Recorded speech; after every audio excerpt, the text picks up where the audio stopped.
الحمد لله رب العالمين، والصلاة والسلام على أشرف الأنبياء والمرسلين وعلى آله وصحبه أجمعين، ونصلي ونسلم على سيدنا وحبيبنا وشفيعنا وزخرنا ومولانا محمد خاتم النبيين. أما بعد، Alhamdulillah, segala puji bagi Allah Subhanahu wa ta'ala dan sekalian alam. Salawat dan salam ke atas junjungan besar kita Nabi Muhammad sallallahu alaihi wasallam. Dengan doa mudah-mudahan kita dirahmati dan dilindungi oleh Allah Subhanahu wa ta'ala. Mudah-mudahan diberikan kesehatan kita pada pagi ini untuk sama-sama kita meneruskan pengajian kita, iaitu berkenaan tentang tauhid, iaitu kitab Asas Aqidah Islam. Alhamdulillah, pada pagi ini satu tajuk yang kita akan bicarakan, tajuk yang berat sikit pagi ini, subuh ni. Tapi saya tak berhajat nak membicarakan dengan lebih mendalam. Satu perbahasan dalam ilmu tauhid kita, setelah kita berbicara mengenai sifat Allah Subhanahu wa ta'ala, di antaranya itu iradah, hayat, sama', basar. Dan pada pagi ini tajuk yang akan kita sambung adalah berkenaan tentang ta'alluq sifat. Jadi ta'alluq ni perkara-perkara yang rumit dalam ilmu tauhid. Kalau saya tanya tuan-tuan, biasa dengar tak ta'alluq? Mesti tuan-tuan ada yang cakap tak biasa. Sebab ini perbahasan yang tafsir, yang detail, dan tidak menjadi kewajipan kepada orang awam untuk mengetahuinya. Cuma pada pagi ini, bila mana kita disebut pelajar dan mengaji ilmu tauhid, sekurang-kurang yang kita mengetahui apakah maksud ta'alluq itu pun sudah memadai. Kerana sifat yang akan kita bicarakan ini adalah berkenaan tentang sifat ma'nawiyah. Sifat ma'nawiyah Allah Subhanahu wa ta'ala. Kita tengok kepada muka surat 103.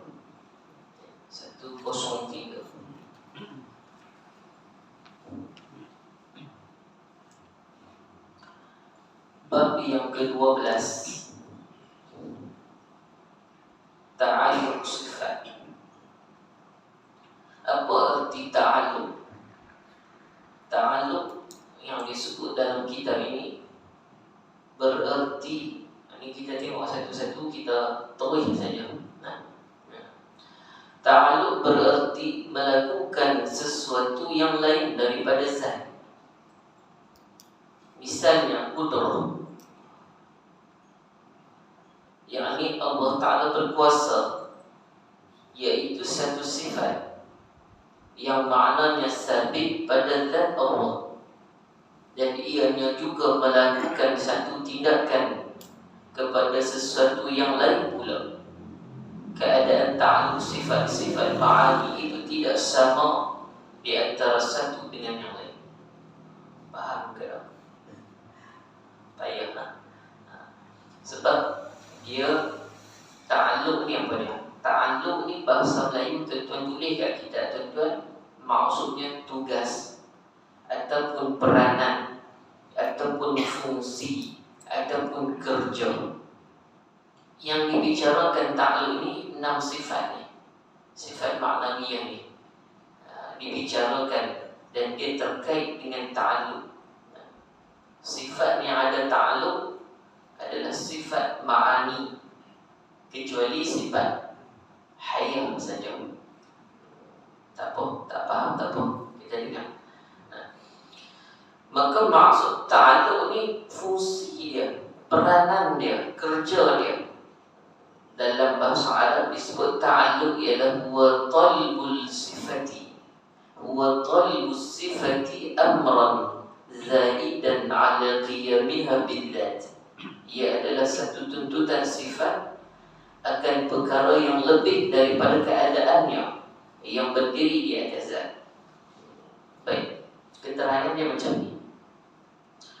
Tugas utama sifat ialah berdiri pada zat.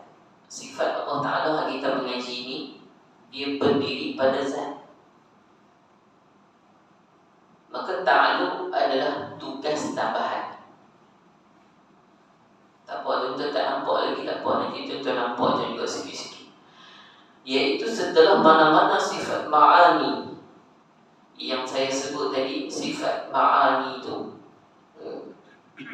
yang mana disebut hanya kecuali sifat hayah saja yang tidak ada ta'alluq. Maka masing-masing sifat ma'ani tadi selain daripada hayah ada tugas, peranan dan fungsinya masing-masing.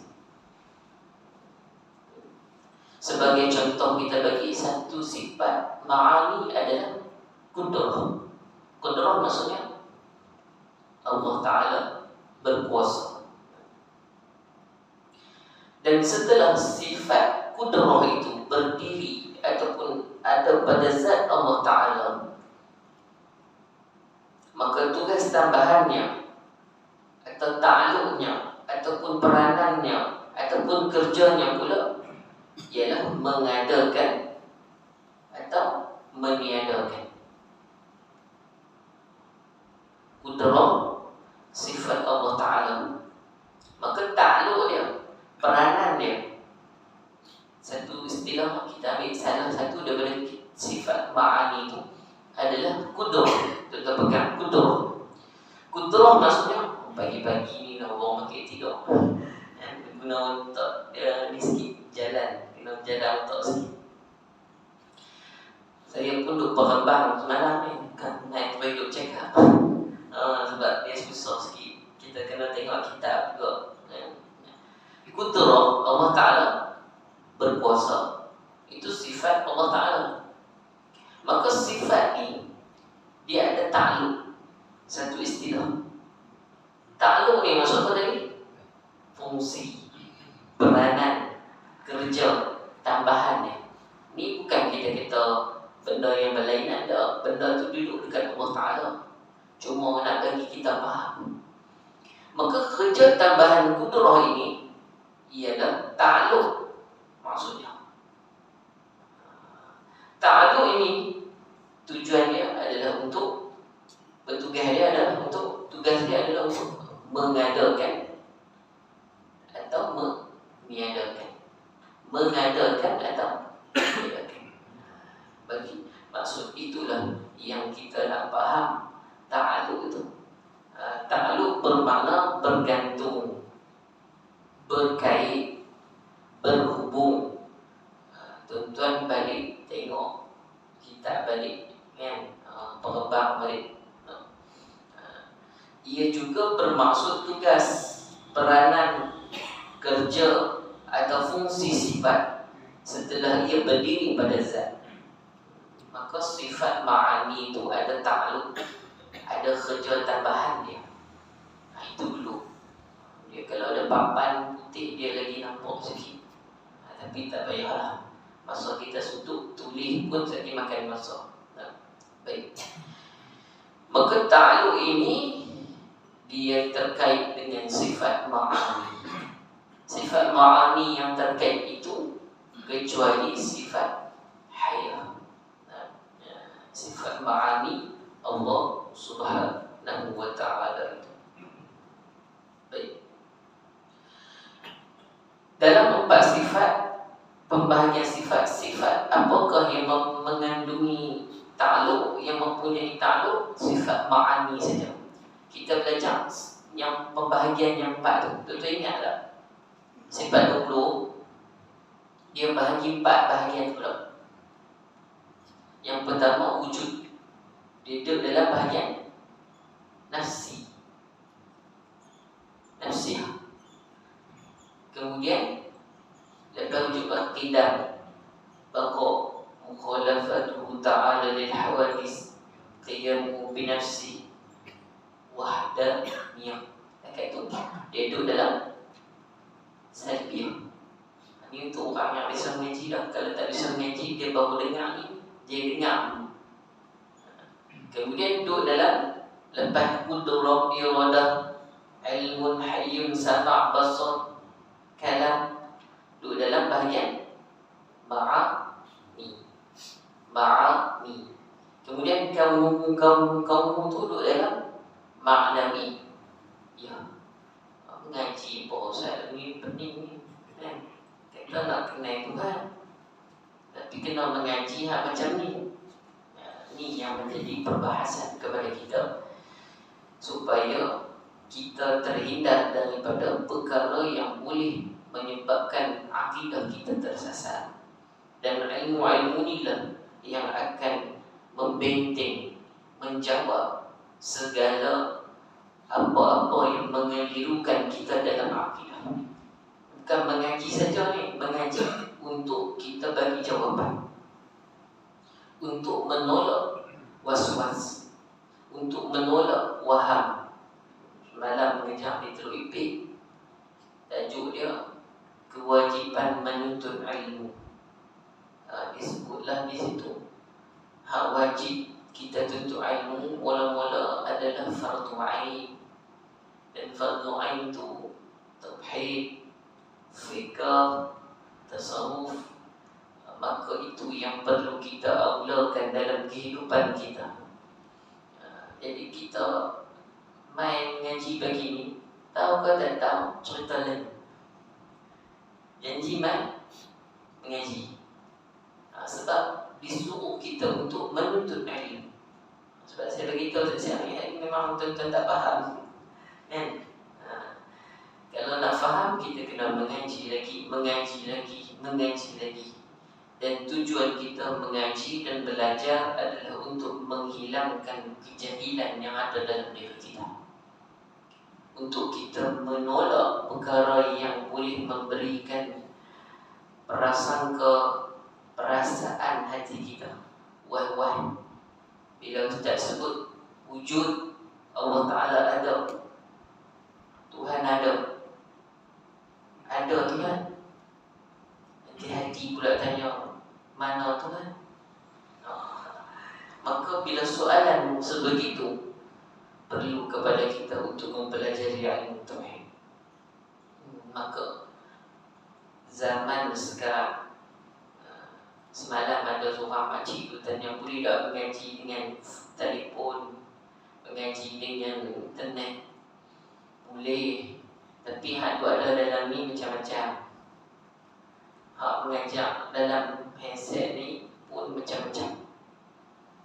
Hak tu viral, hak baru ni, hak tu sekat daripada dia bercakap tentang ilmu tauhid pun ada. Jabatan Mufti dah sekat. Maka kita nak ambil yang mana satu? Ada menjadi permasalahan bagi kita. Dan kita, pegangan kita ahli sunnah wal jamaah. Dan kita tidak berpegang dengan menyatakan Tuhan bertempat, Tuhan berjisim. Itu pegangan yang salah. Jadi kita nak ambil yang mana? Jadi itu jadi masalah. Mengaji dalam handset boleh, dan kena mengaji dengan guru, supaya kita boleh bertanya dan bersoal jawab berkaitan dengan ilmu tauhid yang kita namakan juga ilmu kalam, ilmu berdebat, ilmu bercakap. Maka ilmu ini adalah ilmu yang mulia di sisi Allah Subhanahu wa Ta'ala.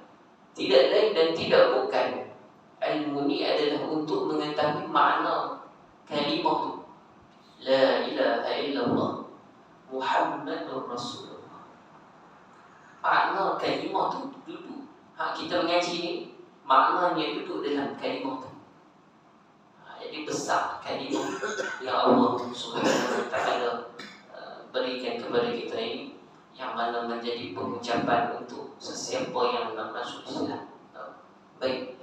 Tempat ta'alluq sifat ma'ani itu terbahagi kepada beberapa bahagian. Sifat ta'alluq, sifat ma'ani. Sifat ma'ani kita sebut tadi qudrah, iradah, ilmun, hayyun dah. Sifat berhidup dah. Sama, basar, kalam. Sifat hayat tidak termasuk di dalam sifat yang ada ta'alluq. Baik. Bertakluk kepada beberapa bahagian. Yang pertama, bertakluk kepada perkara mungkin, iaitu kita sebut tadi, mungkin itu sifat yang mana kita sebut sifat ma'ani. Yang pertama adalah qudrah, iaitu Allah Ta'ala berkuasa menjadikan segala mungkinan. Apa maksud mungkinan? Kita bahasa Melayu sebut mungkin, bunat saja jadi mungkinan. Jadi apa yang dimaksudkan dengan sifat Allah yang berkuasa? Maksudnya Allah berkuasa menjadikan segala yang mungkinan. Memang tak boleh mengajar kat sini ni, yang boleh. Ni payah, tapi tak apa, tuan-tuan dengar. Saya dah beritahu punya kali ni supaya lagi orang pening kan. Sebab dia dah masuk bab dah. Lepas ni kita lepas ni tak apa lah. Tak nak lepas dia.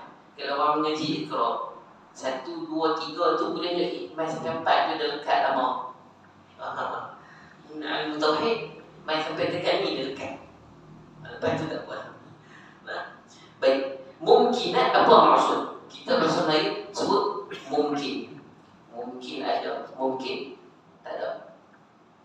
Allah Ta'ala berkuasa menjadikan segala yang mungkinat. Mungkinat adalah makhluk yang sudah ada dan yang belum ada. Mungkin kita mungkin ada sekarang, dan kita mungkin tak ada lepas ni. Maka Allah Ta'ala berkuasa menjadikan segala mungkinan makhluk sahaja. Yang mana seperti Allah Ta'ala jadikan malaikat, jadikan tumbuh-tumbuhan dan lain-lain. Maka oleh itu sifat qudrah dan iradah yang Allah Ta'ala berkehendak itu boleh mengadakan sesuatu yang belum ada. Allah Ta'ala boleh adakan sesuatu yang belum ada. Lahir pula cucu anak umur 20 bulan, belum ni tak ada kan? Ingat nama cucu lah ni, 20 orang dia nak ingat. Untuk puan pun tak larat lah. Cucu yang belum ada, Allah Ta'ala mengadakan sesuatu yang belum ada dan meniadakan sesuatu yang sudah ada. Yang ada boleh bagi tak ada,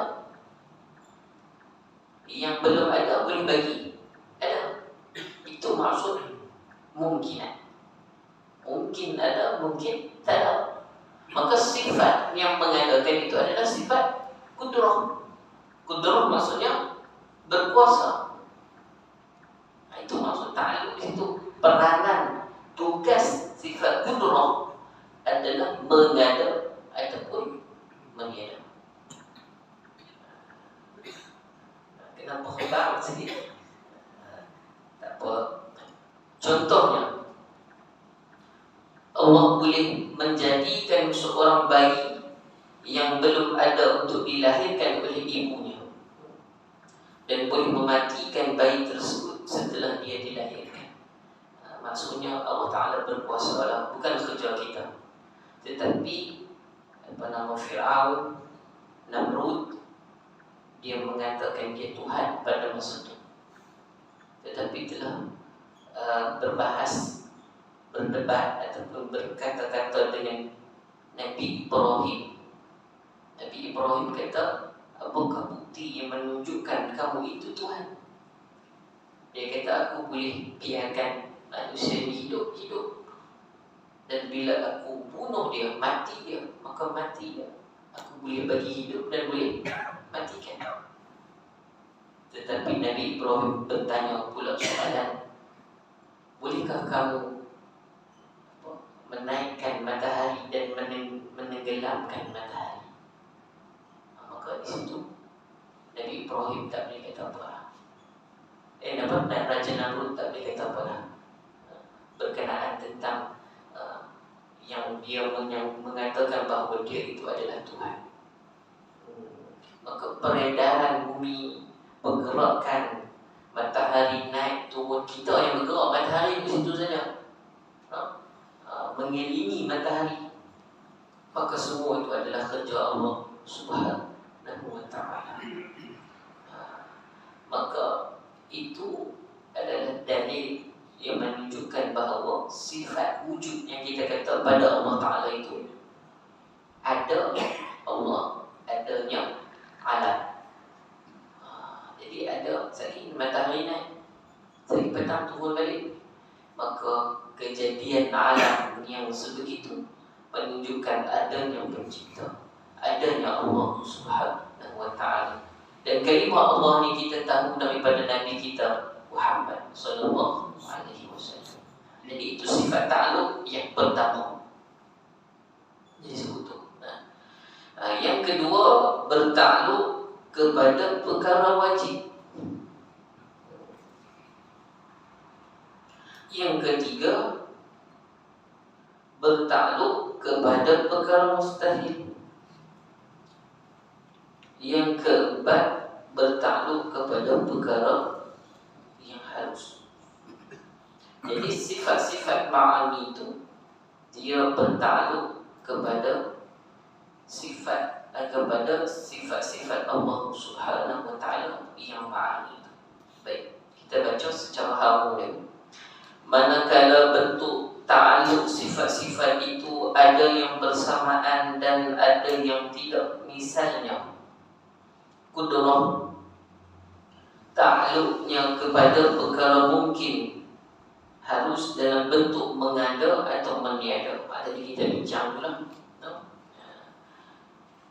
Iradah, ta'alluq kepada perkara mungkin juga, tetapi dalam bentuk takhsis, bentuk menentukan. Yang ketiga, ilmu sama basar, masing-masing sama bertakluk kepada perkara wajib, mustahil dan perkara harus, dan semuanya dalam bentuk inkisaf dan ahatah, terdedah dan meliputi. Yang keempat, kalam juga bertakluk kepada perkara wajib, mustahil dan harus, tetapi dalam bentuk dilalah, penunjuk dan ifham, memberi faham. Maka ini ta'alluq sifat ma'ani. Tuan-tuan kena faham itu saja. Ta'alluq maksudnya kerja tambahan. Sifat ma'ani yang kita sebut itulah kudrah, iradah, ilmu tu. Baik. Keadaan ta'alluq ini dengar, tak faham tak apa, supaya kita biasa dengar. Ini ilmu tauhid dibicarakan begini. Sifat ma'ani yang bertakluk itu seperti kudrah, ada dua takluk. Yang pertama suluhil qadim, artinya kemampuan kuasa Allah kepada azali. Allah Ta'ala berkuasa daripada dulu lagi, seperti Allah berkuasa mengada atau meniadakan bumi ini, sudah wujud sebelum dijadikannya lagi. Maksudnya suluhil qadim, Allah Ta'ala berkuasa semenjak azali lagi. Yang kedua, tanjizil hadis. Tanjizil hadis artinya terlaksana kekuasaan Allah itu ketika dijadikan sesuatu daripada alam. seperti kekuasaan yang ada pada Allah itu terus terlaksana ketika diadakan bumi ini. Maksudnya bila Allah Ta'ala jadikan bumi ini, jadilah bumi ini. Iradah ada dua takluk juga.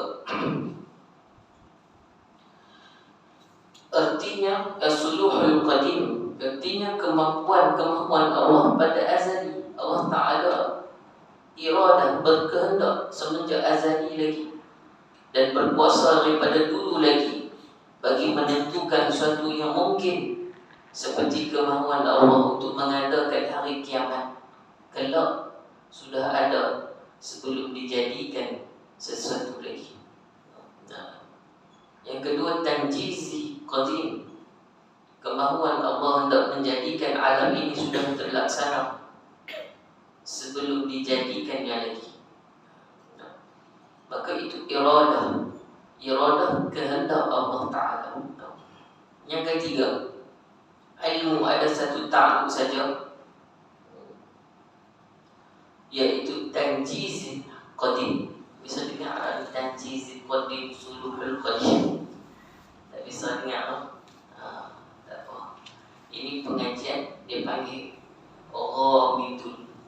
Ghamid, perkaranya ghamid, yang rumit dalam pengajian ilmu tauhid. Dan ilmu ni dalam satu kampung kena ada seorang tahu berkenaan tentang ilmu ni secara mendalam dalam satu bahagian yang disebut sejauh perjalanan musafir. Maksudnya dalam 81 km sekarang ni jarak musafir jadi pendek sikit kan. 81 fatua daripada negeri lain lah. Kalau Pinang tak tahu lah, Kedah lah 81 saja kena boleh jamak dan kosong. Jadi lingkungan tu kena ada seorang tahu ilmu ni, namanya fardu kifayah. Dia tahu, kita tak payah. Sebab apa? Sebab ilmu ni payah. Maka kena ada seorang dalam kampung ni. Tapi 81 tu sampai ke mana tu? Sampai ke mana? Kalau Perak belah mana? Teping sampai tak 81? Lebih Ibu. Ada tu ramai sampai Ibu tu kan? Tak kira Ibu tu. Jadi kena ada seorang yang boleh mengetahui ilmu tauhid ini secara mendalam, yang mana untuk menjawab balik kalau ada permasalahan dalam ilmu tauhid itu. Jadi kita belum Pinang saja pun ada mufti dah ada jabatan agama dah. Kalau berkenaan tentang ilmu ni tak ada orang yang tahu, mustahil lah. Tak ada, mesti ada, no? Datuk mufti kita, pegawai-pegawai agama kita mesti tahu. Maka ilmu ni kalau tuan-tuan tak ambil tahu secara mendalam pun tak apa dah. Supaya sakit tuan-tuan letak dalam kepala, upaya kalau nak mengaji tauhid ni kena mengaji suluh apa ni tak tahu lah. Duk balik beritahu kat pakcik tu, hari ni abang mengaji suluhul qadim. Apa suluh lah kan? Tanjizul qadim. Apa dia? Ini istilah-istilah dalam ilmu tauhid. No? Kalau saya nak terang pun dia kena ada tulis dulu, kena ada gambar aja juga. Sebab dia kalau ni payah, payah. Cuma saya baca sekali kuih betul lah. Cuma tuan-tuan faham takluk tu sudah hari ni. Takluk tu sudah. Baik.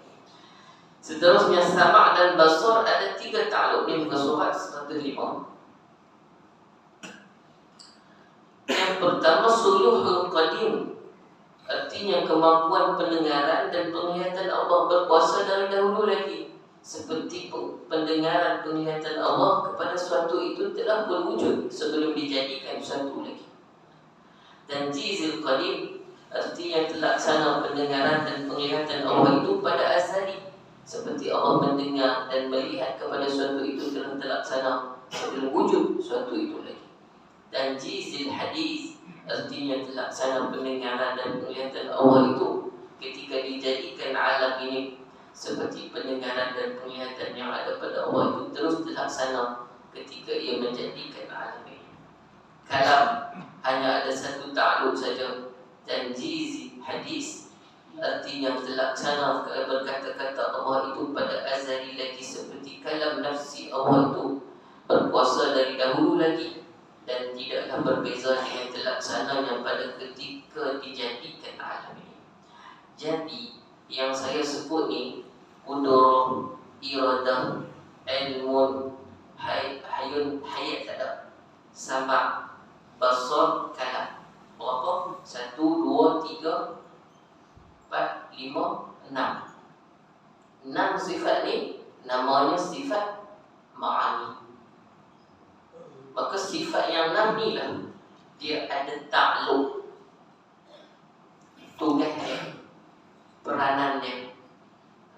Maka tugas-tugas tambahan yang ada pada sifat ma'ani inilah yang disebut sebagai takluk. Kita ambil contoh yang mula dari kudrah.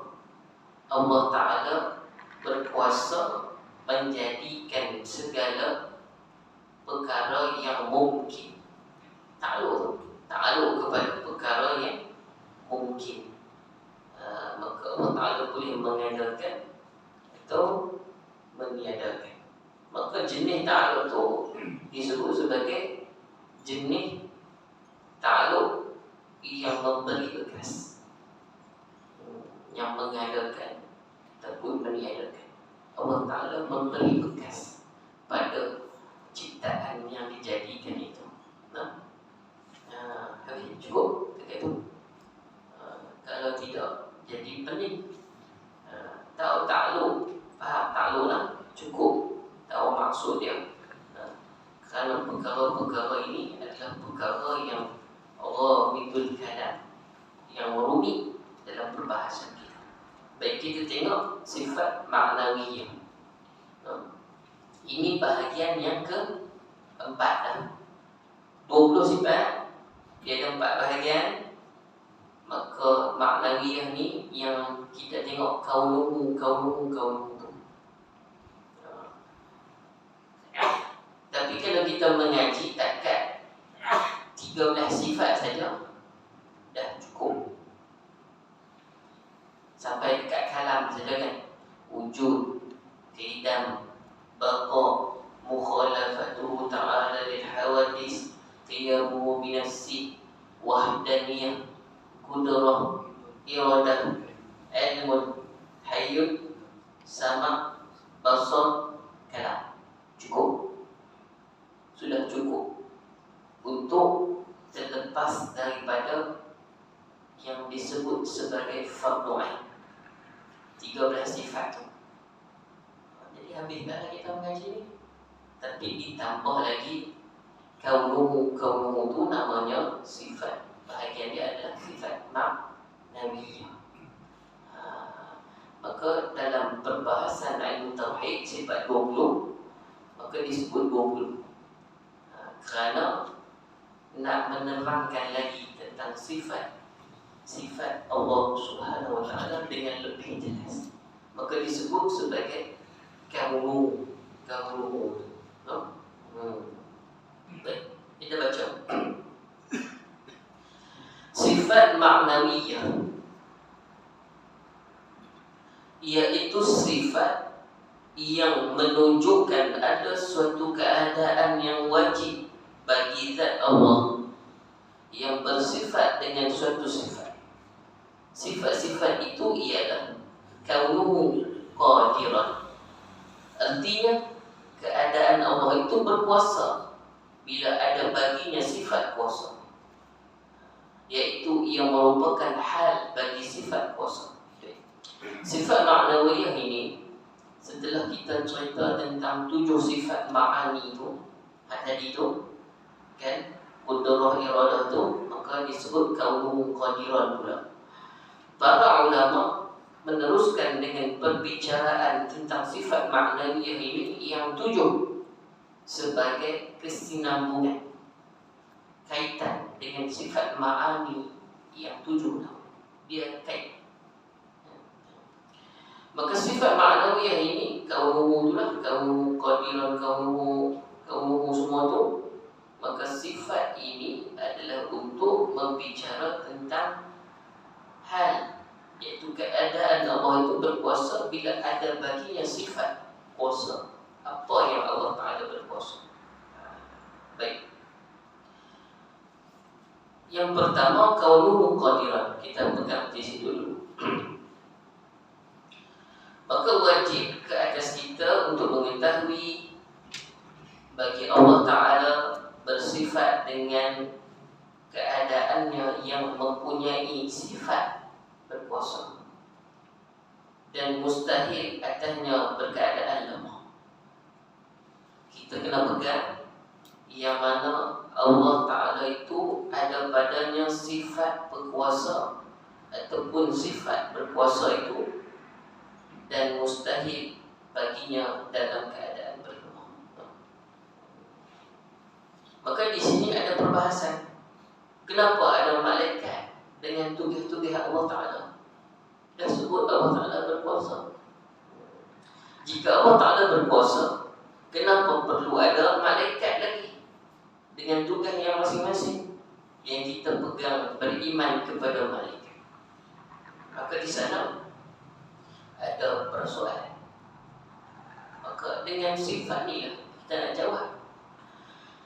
Ia bukan menunjukkan Allah Ta'ala itu lemah, bukan.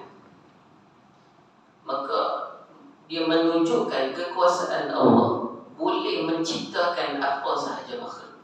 Bila Allah Ta'ala menjadikan malaikat, menunjukkan Allah Ta'ala boleh cipta makhluk yang lain seperti malaikat.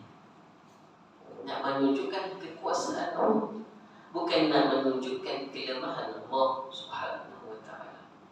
Yang itu termasuklah malaikat, dan malaikat di bawah kuasa Allah Subhanahu wa Ta'ala. Bukan nak tunjuk kelemahan, tetapi nak tunjuk kekuasaan Allah yang boleh mencipta malaikat. Kita pun tak biasa tengok malaikat lagi. Malaikat yang wajib kita ketahui, 10 malaikat, 10 malaikat yang kita wajib ketahui. Maka itu yang disebut dalam sifat kita kaunuhu qadir. Baik, saya baca seterusnya. Kaunuhu aliman, artinya keadaan Allah itu maha mengetahui. Aliman, yang mengetahui. Bila ada baginya sifat mengetahui, ia merupakan hal bagi sifat mengetahui. Keadaan Allah Ta'ala mengetahui dengan lebih mendalam lagi. Allah Ta'ala tahu dalam hati kita. Allah Ta'ala tahu walaupun sebesar-besar zarrah, semua Allah Ta'ala mengetahui. Yang keempat, kaunuhu hayyan, artinya keadaan Allah itu hidup. Bila ada baginya sifat hidup, ia merupakan hal bagi sifat hidup. Yang kelima, kaunuhu sami'an, artinya keadaan Allah itu mendengar setelah ada baginya sifat mendengar. Yang mendengar ni sifat, bukan kena ada telinga.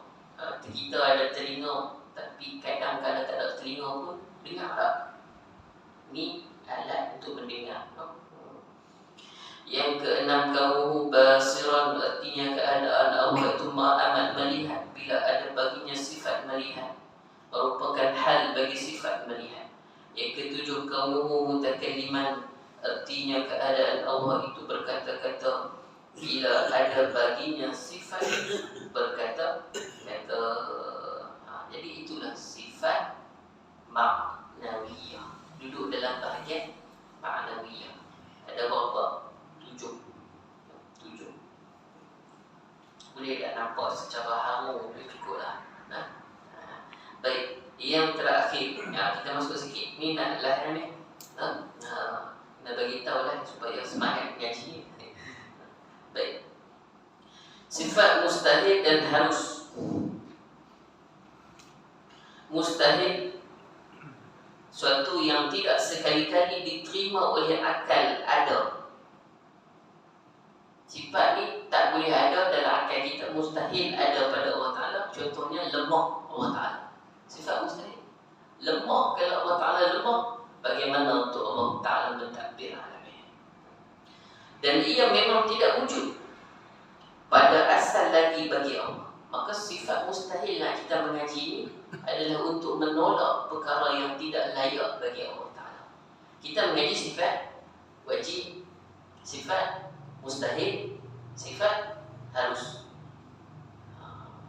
Baik. Sifat-sifat mustahil bagi Allah itu ialah lawan bagi sifat-sifat yang wajib. Ada ulama sebut melawani. Seperti Tuhan ramai, ada permulaan, ada akhir, lemah, jahil dan seterusnya. Maka bila ada Tuhan ramai, mustahil Tuhan ada ramai. Kenapa? Kalau ada ramai macam mana pula? Ada perbahasannya. Tegasnya apa-apa sahaja sifat kekurangan dan sifat yang tidak sesuai dengan derajat uluhiyah, dengan derajat Tuhan dan rububiyah yang mentadbir alam ini adalah mustahil kepada Allah Ta'ala. Jadi sifat mustahil, sifat yang tidak layak bagi Allah Ta'ala. Maka siapa yang mengaku dia Tuhan, bila mana dia ada kelemahan, dia ada kekurangan, dia lemah, maka dia bukan Tuhan. Tolak. Sebab tu kita mengaji ini adalah untuk menolak perkara yang tidak layak bagi Allah Ta'ala. Harus, apa maksud harus? Suatu yang boleh terima ada dan boleh terima tiada.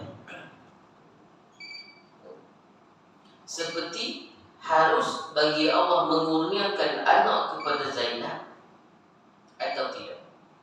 Allah Ta'ala boleh bagi ada, boleh bagi tak ada. Harus ni juga kita sebut sebagai mungkin. Boleh ada, boleh tak ada. Harus bagi Allah mematikan Khalid besok atau tidak. Harus. Boleh Allah Ta'ala mematikan. Memang kita sifat kita, memang kita lemah dan kita boleh mati. Siapa yang hidup, tak ada siapa yang hidup, semua akan mati. Seterusnya harus bagi Allah melakukan ini. Harus bagi Allah memberi kekayaan kepada Yusuf atau tidak. Yang bagi kaya ni Allah Ta'ala. Kadang kaya, kadang miskin. Kadang kaya, kadang miskin. Maka kekayaan itu adalah kurniaan daripada Allah Subhanahu wa Ta'ala. Seterusnya harus bagi Allah melakukan kepada sesuatu yang mungkinan. Mungkin ada, mungkin tak ada, mengikut kehendak yang mutlak. Ia tidak terikat dengan suatu undang-undang secara dipaksa ataupun terpaksa. Bukan ada paksaan daripada mana-mana. Yang mengadakan atau meniadakan adalah dengan kehendak Allah Subhanahu wa Ta'ala. Wallahu a'lam. Cukup berat ni. Berat. Baik. Jadi tuan-tuan ingat kesimpulan dia hari ni sikit je. Kita mengaji takluk. Takluk maksud apa? Tugas, kerja tambahan ada pada sifat ma'ani. Sifat ma'ani ada berapa? 7. Yang tidak bertakluk 6 saja. Tolak sifat hayat. Itu cukup. Yang kedua, kita mengaji sifat maknawiyah, iaitu kesinambungan daripada sifat yang sebelum tu, ma'ani. Kan, kudrah, iradah, ilmun hayat tu. Tapi bila masuk kepada maknawiyah, diletakkan kamu, qadirah, kamu, itu dalam sifat maknawiyah. No? Dan Allah Ta'ala juga kita kena mengaji sifat yang mustahil bagi Allah dan sifat yang harus bagi Allah. Mustahil yang tidak layak bagi Allah, yang harus bagi Allah boleh mengadakan ataupun meniadakan. Itu cukup. Ustaz ada beritahu banyak-banyak ni sebagai pengetahuan untuk kita biasa dengar. Kalau orang tanya mengaji tauhid, bisa dengar tak ni, bisa dengar tak ni, gol lah kan. Maka kita biasa dengar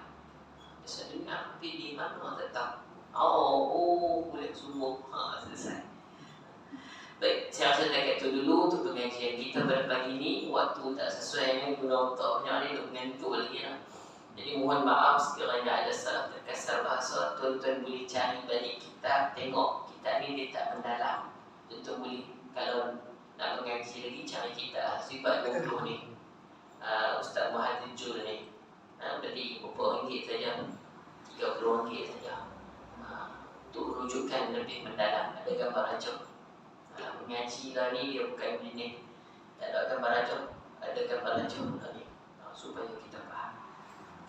Jadi mohon maaf sekiranya ada salah terkasar bahasa. Wabillahi taufiq wal hidayah. Wassalamualaikum warahmatullahi ta'ala wabarakatuh. Bismillahirrahmanirrahim. Alhamdulillahi rabbil alamin. Wassalatu wassalamu ala asyrafil anbiya'i wal mursalin wa ala alihi wa sahbihi ajma'in. Allahumma faqihna fid din wa 'allimna ta'wil wahdina as-siratal mustaqim. Siratal ladzina an'amta 'alaihim minan nabiyyin was-siddiqin wasyuhada'i was-shalihin. وحسن أولئك رفيقا وأرحم الراحمين والحمد